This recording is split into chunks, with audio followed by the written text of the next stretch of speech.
এটা ছিল নবমীর দিন। সকালে মাথায় চপচপে করে তেল মেখেছিলাম শ্যাম্পু করব বলে। তারপর ফ্রুট জুস খেয়ে চলে গেলাম স্নান করতে। স্নান করে উঠেই লাঞ্চ করে রেডি হয়ে গেছিলাম, আর এটা ছিল আমার নবমীর আউটফিট।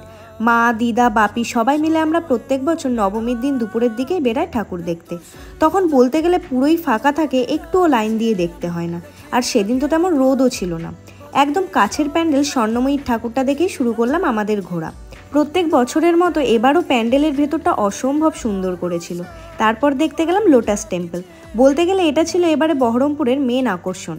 রাতের বেলায় আসলে এখানে লাইট শোটা দেখা হতো, বাট যে পরিমাণ ভিড় হয়েছিল রাতে আসার কথা মাথাতেই আনিনি। এরপর একে একে দেখলাম কাদি বাস স্ট্যান্ড, স্বর্গধাম, হরিদাস মাটির সব ঠাকুরগুলো। অনেকক্ষণ ধরে ঘুরতে ঘুরতে একটু ক্লান্ত লাগছিল, তাই আখের রস খেয়ে একটু এনার্জি নিয়ে আরও কটা ঠাকুর দেখে নিই।